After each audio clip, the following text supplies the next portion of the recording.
Esse daqui é o opositor político russo Alexei Navalny, um homem que teve a coragem de desafiar o ditador Vladimir Putin nas eleições, perdeu, foi condenado, preso e enviado para a Sibéria, torturado e morto sob uma ordem direta da justiça russa. Em um processo que formalmente respeitou todos os critérios legais previstos pela legislação russa, mas que obviamente foi viciado por uma influência política direta do Kremlin. Nesse caso, os Estados Unidos interviram, aplicaram sanções contra a Rússia por causa dos abusos cometidos contra Navalny, que estão valendo ainda hoje. Essa foto aqui é do empresário e editor de Hong Kong, Jimmy Lai, o homem que teve a coragem de desafiar o regime comunista chinês e manifestar nas ruas de Hong Kong a partir de 2017 contra a mordaça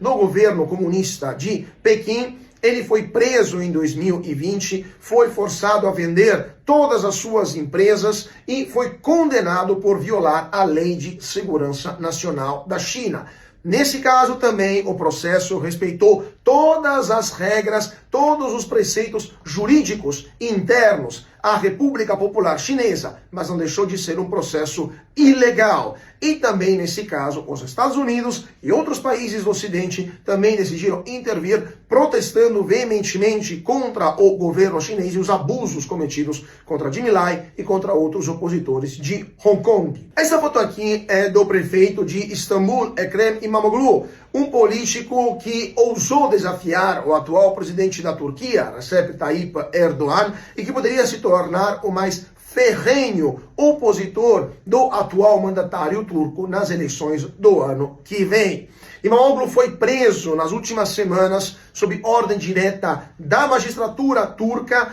respeitando todos os critérios formais de um processo legal na Turquia. Ele foi condenado a uma série de penas, uma delas 1 ano e 8 meses de prisão por ter, abre aspas, insultado um promotor de justiça, fecha aspas. Com essa condenação, İmamoğlu não poderia se candidatar nas eleições, deixando o caminho aberto para uma nova vitória de Erdogan. Essa foto aqui é do ex-presidente Jair Bolsonaro. Ele está sendo processado pelo Supremo Tribunal Federal e poderia ser condenado a quase 40 anos de prisão por ter organizado um suposto golpe de Estado. Nesse caso também, os Estados Unidos decidiram intervir e o presidente Donald Trump enviou uma carta ao presidente Lula alertando de que se o processo contra Bolsonaro, que ele definiu como uma caça às bruxas e manifestadamente ilegal, não terminar,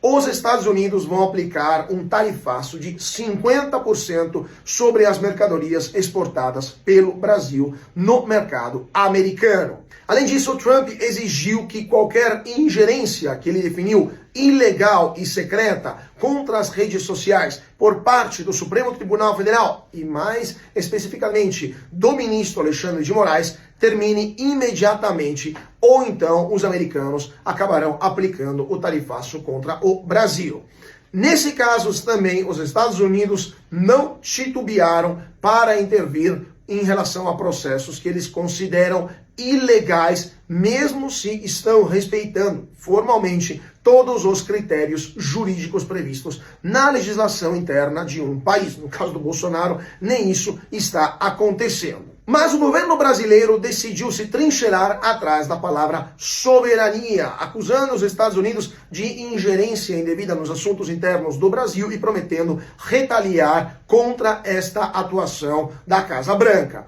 Só que o governo Lula se esqueceu que ele mesmo, nas últimas semanas, ingeriu e muito nos assuntos internos de outros países, e inclusive em questões judiciais. Por exemplo, no caso da ex-primeira-dama do Peru, que foi condenada por corrupção no seu país, em um processo que derivou da Operação Lava Jato e envolveu a Odebrecht, empresa brasileira que corrompeu políticos peruanos, inclusive ela e o seu marido,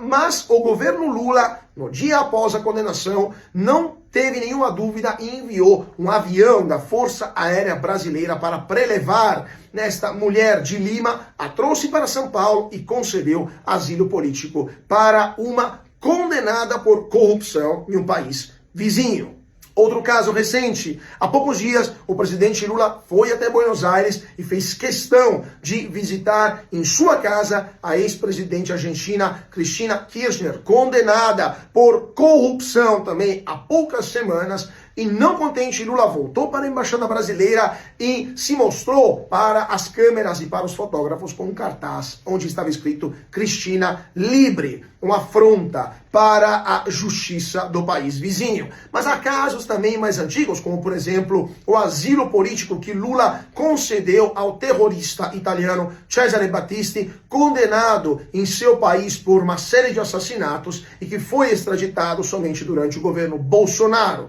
Adivinha só, o dia seguinte ele voltou para a Itália, confessou todos os seus crimes e continua preso por lá. Moral da história, o governo Lula, que está se indignando, está se rasgando as vestes contra uma suposta ingerência dos Estados Unidos, fez exatamente a mesma coisa, ou até pior, poucas horas antes da chegada da carta de Trump, demonstrando mais uma vez para a opinião pública do mundo inteiro que para o PT a moral é sempre dupla.